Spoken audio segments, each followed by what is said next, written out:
22. Lucas 22.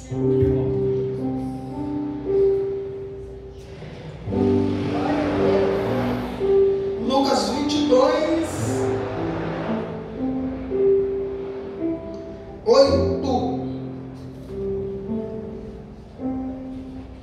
E Jesus enviou a Pedro e a João, dizendo: Ide, prepara-nos a Páscoa, para que nós possamos comer. E eles disseram: Onde o Senhor quer que preparemos a Páscoa? E Jesus disse: Quando entrardes na cidade, encontrareis um homem carregando um cântaro de água. Segue até a casa que ele entrar, e direis ao dono da casa: O mestre te diz: Onde está o aposento dos convidados? Onde comerei a Páscoa com meus discípulos? Então ele vos mostrará um grande quarto superior mobiliado, e ali farei os preparativos. E eles foram e acharam como eles tinham dito, e prepararam a Páscoa. E chegada a hora, pôs-se à mesa, e os 12 com ele. E Jesus então disse: Quão intensamente eu desejei comer convosco esta Páscoa, antes que eu sofra. Porque eu vos digo que eu não mais comerei dela, até que se cumpra o reino de Deus.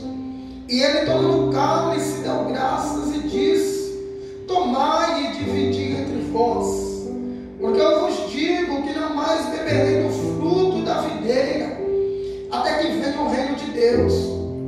E ele, tomando pão, tendo também dado graças, partiu e nos entregou, dizendo: Isto é o meu corpo que é dado por vós, fazei isto em memória de mim. E semelhantemente também o cálice depois da ceia, dizendo: Este cálice é o Novo Testamento no meu sangue, que é derramado por vós. Mas eis que agora a mão do que me trai está comigo à mesa. Na verdade, o Filho do Homem vai conforme está determinado. Mas ai daquele homem, porque ele é traído. E eles começaram a perguntar entre si: Qual dentre nós haveria de ser o traidor? E houve também uma contenda entre eles, sobre qual era deles o maior. E Jesus então disse: Os reis da terra exercem senhorio sobre eles, e os que exercem autoridade sobre eles são chamados benfeitores. Mas não será assim com vós, pois entre nós o maior será como o menor, e quem governa como que serve. Portanto, qual é maior, quem está à mesa ou quem serve a mesa? Porventura não é o que está na mesa, mas eu estou entre vós, como aquele que vos serve. Podemos assentar. Amém, queridos? Amém. A Bíblia diz, no texto lido, que agora se aproxima o que Jesus profetizou durante todo o seu ministério, que chegaria o dia de ele ser entregue como um sacrifício de Páscoa para a remissão dos nossos pecados. Desde quando João Batista o batiza, João declara: Eis o Cordeiro de Deus que tira o pecado do mundo. E Jesus passou 3 anos e meio ministrando às pessoas, seus discípulos e as multidões, e dizendo que um dia ele seria tirado dentre eles, seria morto e após 3 dias ressuscitaria e depois voltaria ao Pai, para que um dia viesse nos buscar para junto dele morar. E agora chega o período de Páscoa, e essa festa de Páscoa que dura 7 dias. Então Jesus agora, ele vai, como todo judeu, subiria até Jerusalém, para o grande templo, para poder fazer os preparativos Páscoa, para poder celebrar ao Senhor. E os seus discípulos então vão perguntar para Jesus: olha, mestre, aonde o Senhor quer que nós venhamos preparar a mesa de Páscoa? E aqueles homens então vão ouvir de Jesus: olha, você não sabe como eu desejei comer convosco essa última Páscoa, que é o que nós hoje chamamos de ceia. A Bíblia deixa claro que é óbvio que é uma vez ao ano, a Páscoa é uma vez ao ano. E agora Jesus tem esse desejo, e ele só poderia ser morto na festa de Páscoa, pois ele era o Cordeiro de Deus. Há de se lembrar que a Páscoa é instituída quando o povo está no Egito, e a ordem de Deus qual é? Pegue um cordeiro sem mancha, sem mácula, sem fratura, o melhor cordeiro de vocês, e sacrifiquem, e o sangue desse cordeiro passe no batente das portas, para quando o anjo da morte passar no Egito, ele veja a marca do sangue e passe por cima. Por isso o nome Pessah, que quer dizer passar por cima. Então a casa que a morte visse a marca do sangue, ela não entraria. Quando falamos de morte, falamos de um cenário sombrio, de um cenário obscuro. A palavra morte nos remete a um cenário de tristeza, de perca, de desprendimento. Ninguém falaria de morte com semblante de alegria. Ninguém falaria de morte como motivo para se celebrar. A morte nos remete a luto. Luto esse que nos faz chorar, que nos faz entristecer, que nos faz ficar abatido.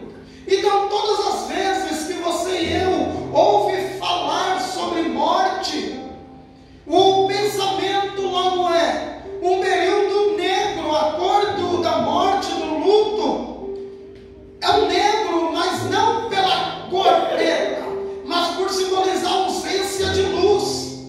Então Jesus, sabendo disso, e a última praga do Egito é a praga da morte dos primogênitos.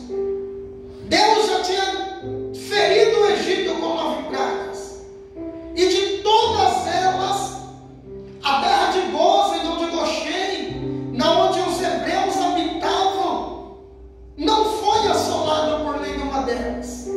Olha que coisa curiosa, teve a praga das trevas, e a Bíblia diz que as trevas eram tão espessas que dava para se apalpar, eram como que nuvens negras, mas na onde os hebreus moravam, continuava tendo luz. Então já era um anúncio de Deus, que não importa as trevas que nos rodeiam, a luz que está em nós sempre será maior, pois o Egito todo estava sentado, e a Bíblia diz que ninguém podia nem se levantar para não tropeçar, mas lá no fundo eles viam um ponto de luz, e era dentro da casa dos hebreus. E agora, quando o anjo da morte vai passar, por volta da meia-noite, ele vai ver as casas marcadas com sangue, e ainda que lá dentro tivesse um primogênito, a morte não tinha poder para entrar. Ainda que a ordem era para matar os primogênitos, o sangue na porta anunciava: o primogênito dos mortos já foi morto, e a morte não entra nessa casa. Jesus é esse cordeiro. E a Bíblia diz, Paulo vai escrever: onde está a morte, o seu aguilhão? Para todo mundo, a morte é o último estágio, e quando alguém morre, o pensamento qual é? Essa pessoa foi vencido pela morte. A morte o venceu. Só que com Cristo é diferente, porque Paulo diz: tragado foi a morte pela vida.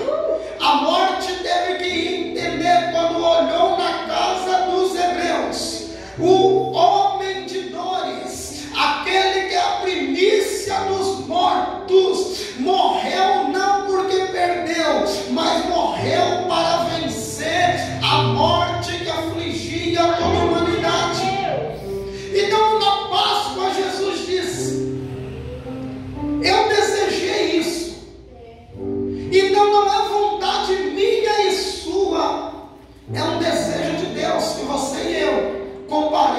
mesa que Ele mandou preparar para nós. Se você já convidou alguém que não foi, você sentiu desfeita. Poxa, convidei a pessoa, fiz tanta comida, preparei um banquete. Quem aqui já passou por isso, queridos? De você preparar comida para 20, só vai 10. Você fala, e agora o que eu faço com toda essa comida? Que desfeita, eu considerei a pessoa. Imagina Jesus olhando para os 12 e dizendo, é meu desejo comer convosco. É Ele dizendo para nós que é desejo dele ver o seu rosto na mesa das bodas do Cordeiro. Quando esses homens ouvem isso, Jesus disse, vá até a cidade, lá vocês vão encontrar um homem com cântaro, um balde de água, que geralmente era ofício de mulher. Homem não tirava água. Lembra da samaritana na beira do poço? Lembra de Rebeca quando encontra Isaac? Lembra de Zípora quando Moisés chega no deserto de Midian? Era ofício de mulher.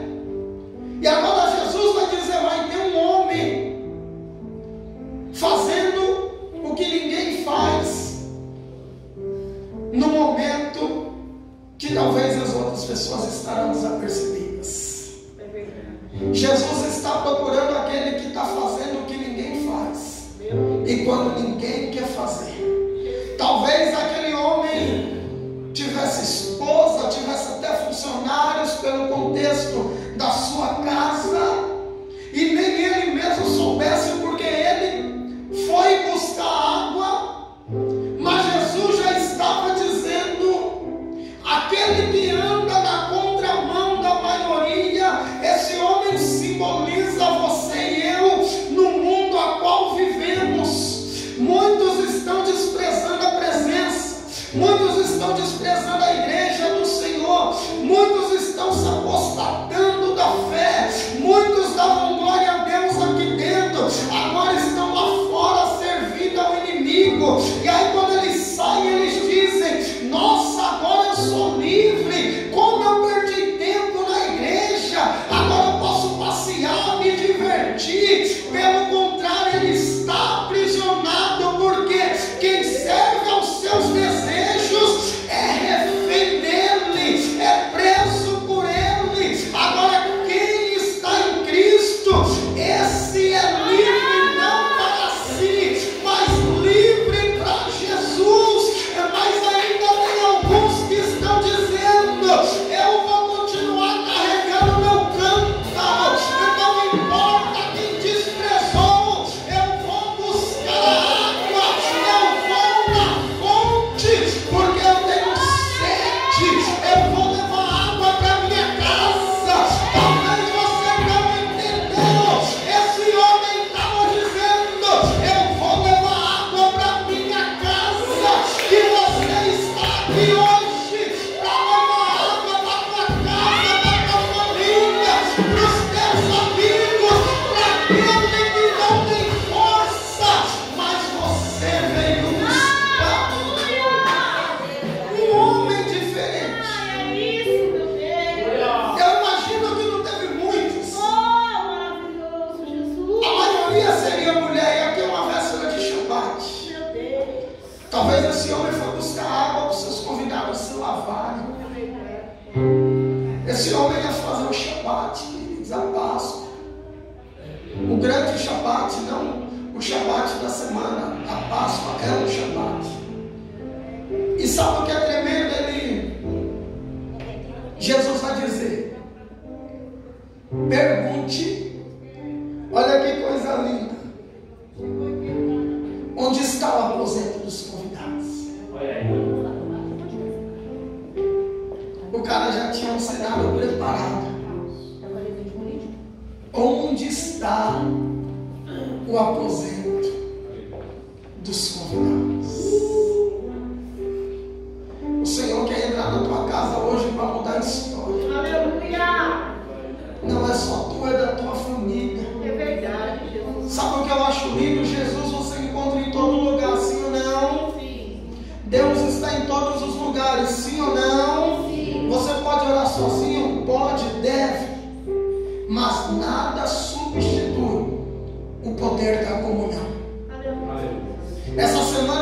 sentia mais sem culto.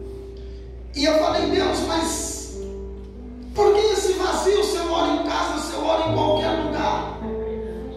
Se o nome igreja é eclesia, chamados para fora, a igreja tem que ir para fora. E aí Deus me diz, eu mando ir para fora, mas é buscar para trazer para dentro. Meu Deus. Porque nada lá fora é igual aqui dentro. Você pode orar em casa, orar no monte, orar sozinho. Sua casa pode ter até uma placa de igreja. Você coloca lá, igreja do irmão fulano. Mas nada substitui o poder da unidade, o poder do corpo todo. Parece clichê, mas nada é tão forte quanto todos nós juntos. Nenhum membro é tão forte do que o corpo todo junto. Deus está me dizendo, eu te chamei para fora, mas é aqui dentro que você me busca em unidade. É dentro da tua casa que tem lugar preparado para os convidados. Onde está? Imagina, esse cara podia dizer, eu estou chapado. Que lugar? A casa é minha, para os meus convidados. É verdade. O que não tem a ver com isso? Só que eu tenho certeza, Jesus é tão lindo que Ele conhece o desejo seu que nem você sabe que tem. É verdade. Lembra da multidão? A Bíblia diz que Jesus curou, libertou, expulsou demônios, sim ou não? Sim. O texto fala que alguém pediu pão? Em lugar nenhum. Jesus que falou, a multidão tem fome. 3 dias aqui. Meu Deus. Vira para o teu irmão e diga, na tua fidelidade, o Senhor vai suprir o que você ainda nem pediu para Ele. Ninguém pediu pão. Identificar uma aleijada é fácil. Um cego, um endemoniado é fácil. Mas Jesus estava indo no íntimo dizendo, eu vou além de te curar, saciar a tua fome. Eu vou mais profundo. Esse homem, olha que lindo. Eu vou comer a Páscoa com os meus discípulos. Não, imagina, queridos, eu tive nessa casa, eu tive no cenáculo. A casa de João Marcos, eu tive no segundo lugar. Lá tem uma atmosfera extraordinária aquele lugar. Você entra naquele lugar, é como se você ouvisse os mesmos sons de Pentecostes, o som do vento impetuoso, porque é a mesma casa que teve a Pentecostes de Atos 12. Eu estive naquele lugar ano passado e que presença! E eu tocava naquelas paredes e só vinha a imagem da minha mente dizendo, Jesus esteve nesse lugar. Jesus disse que desejou estar aqui. Meu Deus. Olha o que esse homem disse. Ele levou eles no quarto mobiliado. Você está preparado para Deus chegar e mudar a tua vida, querido? Já estava porque um quarto mobiliado para ter ceia, já tinha mesa, já tinha cadeira, já tinha ali o candelabro, já tinha tudo, e os discípulos só chegou para organizar. Eu imagino, queridos, esse homem não sabia que ia encontrar Jesus, mas dentro dele, ele estava dizendo, essa Páscoa vai ser diferente. Sabe o que eu quero lhe dizer? Nenhum culto é igual. Quando você sair de casa, já saia dizendo, hoje eu vou adorar diferente. Hoje esse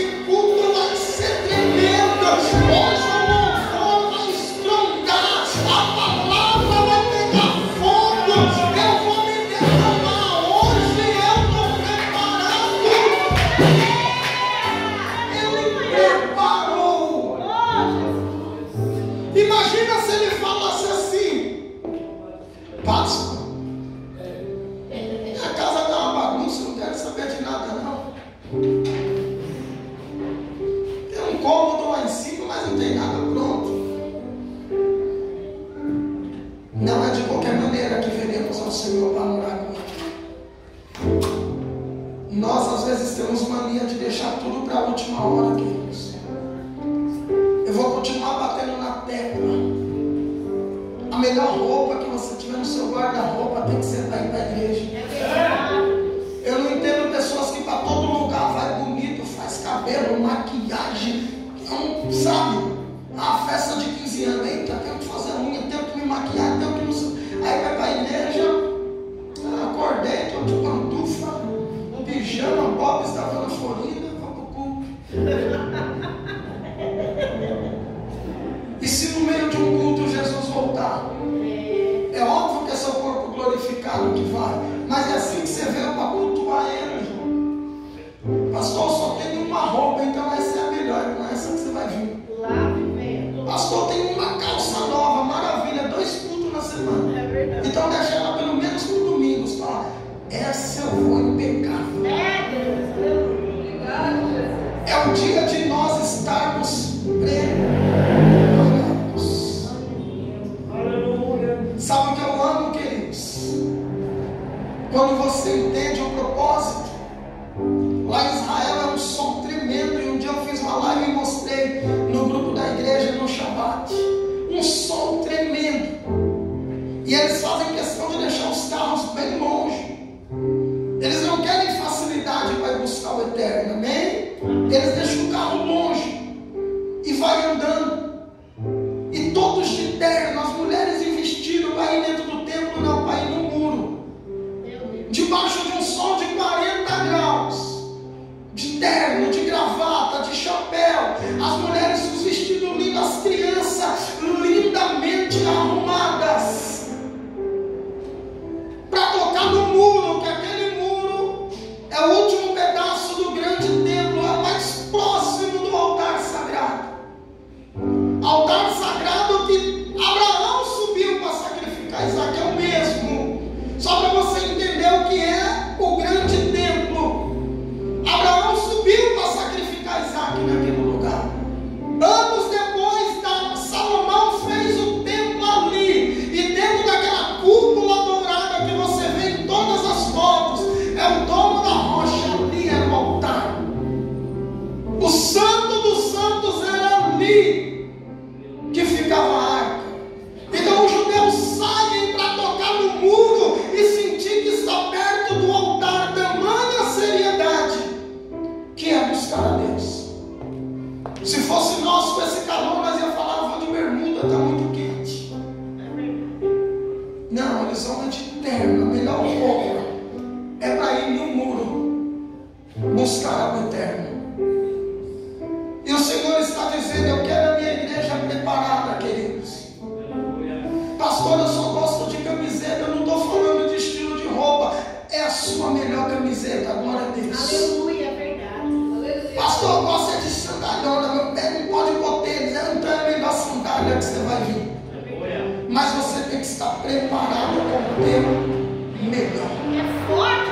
Até o teu perfume, sabe o melhor que você diz? Esse é para ir no casamento, não é para vir para o culto a partir de hoje. A tua melhor roupa, a tua melhor apresentação. Sabe, se deu vontade de chorar em casa, segura para chegar na igreja e falar, até meu choro vai ser na presença.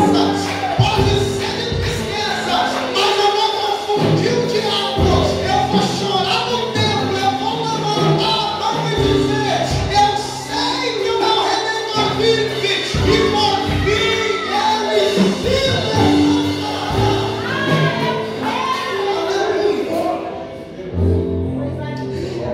Eles colocam a mesa e Jesus vai dizer, vai abençoar o pão. E quando fala da graças, a gente pensa que ele levantou e falou, dou graças. Não. Ele recitou a bênção sobre o pão, a bênção sobre o vinho. E a mesa de Páscoa teria 4 cálices de ceia. Talvez você nunca nem reparou no detalhe. Olha bem que a Bíblia cita aqui, ó, no 17.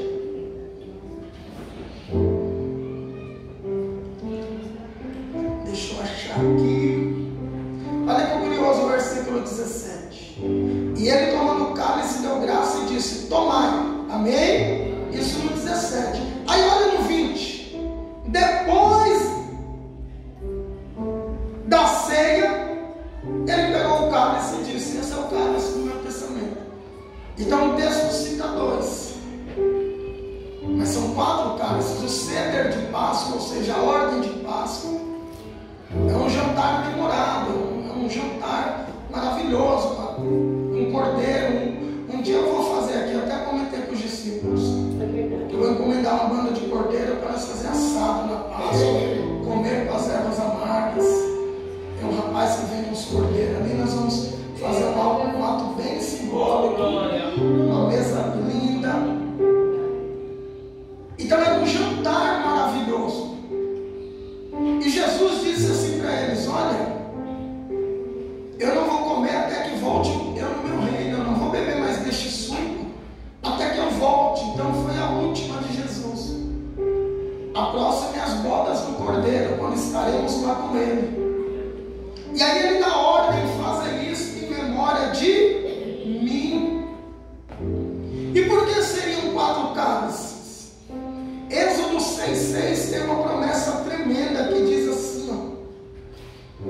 Diga aos Êxodo 6 é quando Deus vai tirar os filhos do Egito. E teria esses 4 cálices no jantar, porque cada um era uma liberação da parte de Deus. Olha como Jesus e Deus trabalham com símbolos proféticos. Olha como Jesus trabalha mostrando no físico atos espirituais. Por isso que eu te falei da imposição de mãos, por isso que eu te falei sobre o óleo, por isso que eu te falei sobre a unção. Se você não crê no poder das palavras, então se um dono de chiqueiro chegar e te amaldiçoar, você vai falar: eu recebo? Não, você vai falar: sai de rap, sim ou não? Você é daqueles que ainda vê a macumba e faz assim.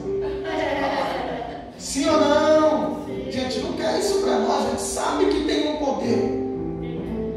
E olha o que Deus disse em Êxodo 6,6: eu sou o Senhor, eu tirarei vocês debaixo da carga dos egípcios. Então eles abençoavam o vinho e tomavam a primeira taça dizendo isso: o Senhor nos livrou das cargas. Segundo, eu vos libertarei da servidão.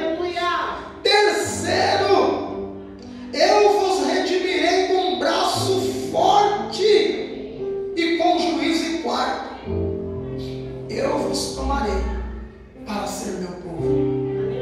Então, quando você estiver na mesa de Páscoa, de ceia, tem no mínimo essas 4 promessas sobre você, amém?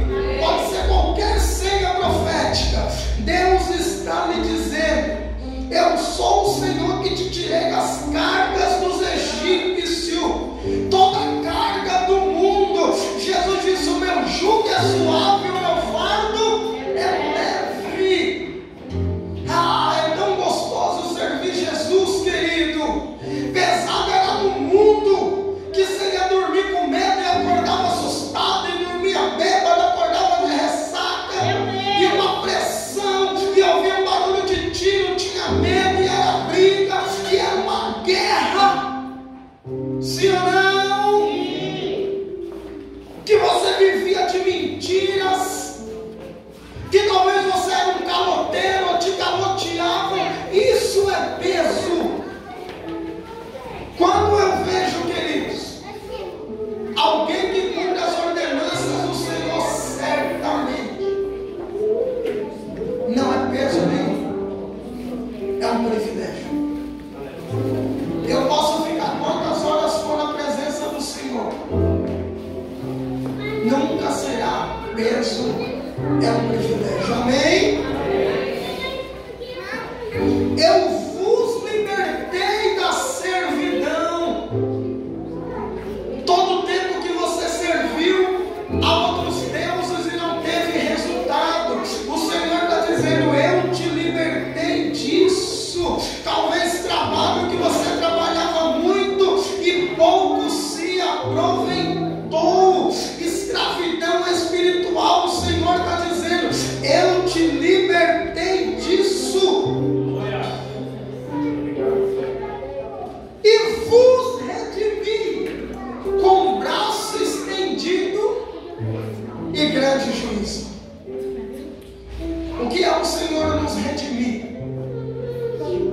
é o Senhor nos fazer voltar ao estado que Ele nos criou para ser. Amém? Sabe, você já ouviu essa frase no mundo? Eu me redimi.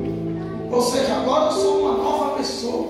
O Senhor está dizendo: eu transformei a vida do meu povo com meu braço estendido. Não é por você nem sobre você, é pelo braço do Senhor. Ainda que o inimigo queira segurar o que é teu, o braço do Senhor é mais forte. Isaías 59:1 disse: o meu ouvido não está tapado e tem a minha mão encolhida para que eu possa vos salvar. E ainda: eu vos chamei para ser meu povo e eu ser seu Deus. Jesus encerra a Páscoa, o jantar, e diz: a mão de um que me trai está aqui comigo. Eles vão se questionar quem é, mas olha como Jesus é lindo. Quem ia honrar Jesus deu as características. Fala que era um homem que carregava um cântaro. Agora, quem tinha traído, Jesus só falou que estava ali. Jesus não expõe a vergonha de ninguém, mas Ele permite que no momento certo tudo que está em oculto seja revelado. A honra deste homem do cântaro, Jesus expôs como seria ele. Agora, a vergonha de Judas, ele só disse: é o que eu der o primeiro bocado molhado. E ele dá o primeiro pedaço de pão, e quem é espiritual entendeu. O primeiro seria o mais honrado. Eu imagino que Judas estava ao lado de Cristo na mesa. E o texto diz que quando ele come, o demônio se apossou dele. A Bíblia diz que quem come e bebe indignamente come para a sua. Por isso que a Bíblia diz: examine-se o homem a si. Mas manda não comer não, examine e depois come bem. Jesus poderia não ter dado para ele, ele era um traidor. Só que Jesus sempre espera que você e eu venhamos nos arrepender. E aí ele comeu, não se arrependeu. Já tinha vendido Jesus e foi cometer o suicídio. Na intenção de se enforcar. A Bíblia diz que ele saiu para se enforcar. E Atos declara bem detalhada a morte dele. Que ele caiu, se espatifou e as suas entranhas foram expostas. Talvez ele amarrou a corda. Talvez o galho da árvore não aguentou, ele caiu espatifado. Talvez a corda rompeu. Judas morre espatifado numa pedra. E o que sai as suas entranhas. Porque você e eu podemos fingir por fora, mas o Senhor sabe o que tem dentro de nós. As entranhas foram expostas. O que o Senhor está dizendo, pastor? Nós podemos estar bem bonitinho por fora, todos com cara de anjo, só faltou a auréola e as asas. Mas diante de Deus, Ele está olhando as nossas entranhas. O que o meu e o teu interior revela para Ele. O que tem dentro de nós. Atos de honra ou atos de vergonha. A noite de ceia foi um jantar que Jesus orou, louvou do Salmo 113 ao 118. Esses são os salmos da ceia. E ali ele chora, se angustia e sabia que a morte estava anunciada. Só que ele sabia que após essa morte viria a redenção. Ei, o Senhor está lhe dizendo: melhor é o final das coisas do que o começo delas. Não importa o próximo passo que você vai dar, importa que o passo final seja para Cristo Jesus. Aleluia! Eles comem a última ceia E Jesus está te dizendo hoje, você veio, a mesa estava pronta, é como o cenáculo, está pronto. E Jesus te dizendo, eu desejei cear contigo. Olha que honra. Talvez você já recebeu o convite de alguém famoso, de um grande empresário, do seu chefe, e você disse, que honra estar com esse homem. Imagine com Cristo. Ele dizendo, eu desejei estar contigo. Se examine, depois coma e beba, para que você não seja achado em condenação. Pastor, então se eu estou em pecado, é só eu não comer, eu estou livre. Se engana aí, já está condenado. João 6,56. E eu termino, porque nas noites de ceia você tem que ter um choque de realidade. João 6,56. Se achar, pode pôr aí.